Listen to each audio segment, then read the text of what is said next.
Welcome to LinguaWire English B1. Today, we have two stories. First, about new talks on Iran's nuclear program, and second, about a new Ebola outbreak in Congo. Please follow us so you can practice your English every day with the latest episode. For transcripts and quizzes, visit linguawire.com.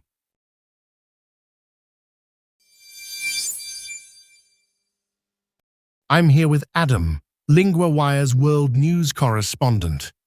Adam, what is happening now with Iran's nuclear program? Hello, Daniel. The latest news is that US President Donald Trump said he would accept Iran stopping its nuclear program for 20 years. This is a change from before, when he wanted Iran to stop it completely. So, this is a new offer from the US. Yes, it is. Trump said the 20 years must be real, meaning Iran must really stop enriching uranium during that time. Enriching uranium is an important step in making nuclear weapons. Why did Trump change his position to accept 20 years instead of a full stop? Trump said he is losing patience because talks have not made progress. He thinks a 20-year pause is better than no deal at all. Also, the US and Israel had big airstrikes on Iran earlier this year, but now there is a ceasefire. That ceasefire is important. What else is new in the talks? Trump said Iran must reopen the Strait of Hormuz. Iran has been blocking this sea route, which is very important for world oil transport. This blockade caused oil prices to rise worldwide. Interesting. And why does reopening the Strait of Hormuz matter so much?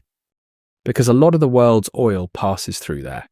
If it stays closed, oil becomes more expensive, and this can affect many countries' economies. What about the talks themselves? Are the two sides close to an agreement? Not really. Both sides have refused each other's recent offers. Iran wants an immediate end to attacks on its allies and a stop to the US naval blockade. The US wants promises Iran will not get nuclear weapons. So, the situation is still tense. What could happen next? If talks fail, the risk of new fighting could grow. But if they agree, it might bring peace and lower oil prices. Pakistan is helping as a mediator, trying to bring both sides together. One last question. Was there any surprising detail in Trump's statement? Yes, when a reporter said 20 years might not be enough, Trump replied simply, 20 years is enough. He did not explain more, which leaves some questions open.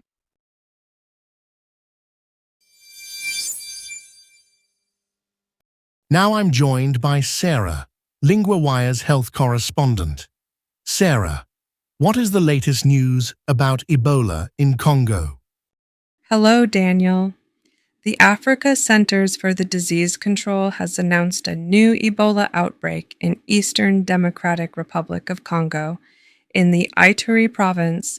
So far, there are about 246 cases and 80 deaths. That sounds serious. Where exactly are the cases happening? Most cases are in gold mining towns called Mongwalu and Rwampara. These places have many people working close together, which helps the virus spread. Has Ebola spread to other countries? Yes, Uganda reported one case from a man who came from Congo. Sadly, he died last week. This shows the virus can cross borders. Why is Ebola so dangerous? What are the symptoms? Ebola spreads through contact with body fluids like blood or sweat. Early symptoms are fever, muscle pain, tiredness, headache, and sore throat. Later, people can have vomiting, diarrhea, rash, and bleeding. It can cause organ failure and death. Is there a cure for Ebola? There's no proven cure yet. The World Health Organization says about half of the people who get Ebola die. That means the death rate is around 50%.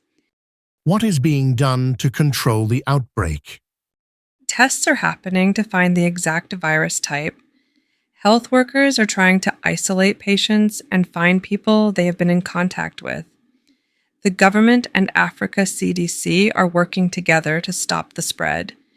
One thing people often miss here is that this is the 17th Ebola outbreak in Congo since 1976, when the virus was first found. This shows how hard it is to fully control. What could happen next with this outbreak? If health measures work well, the outbreak can be controlled and cases will go down. But if the virus spreads more, it could cause more deaths and affect nearby countries. Thank you, Sarah. This is very important news.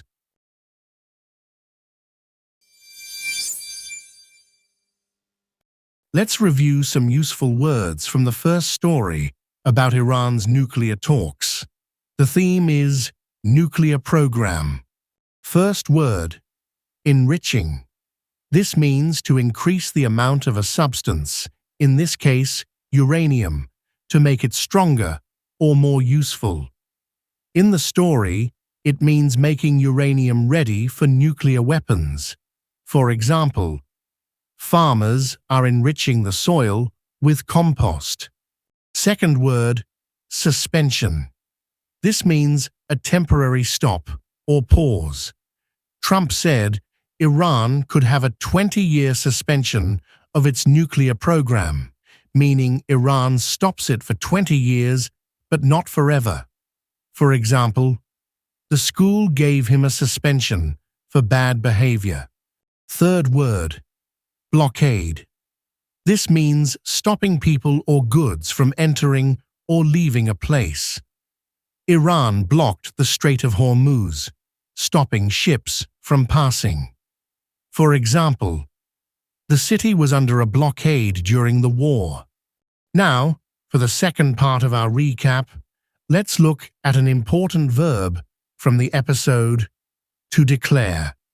To declare means to officially say something publicly. It is often used by governments or organizations. The base form is declare. The past form is declared. For example, the government declared a state of emergency, and they declared the winner after the vote.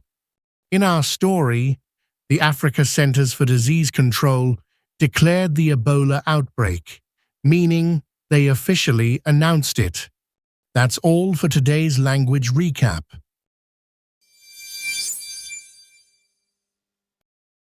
Follow LinguaWire for the latest daily episode and build your daily language habit with us.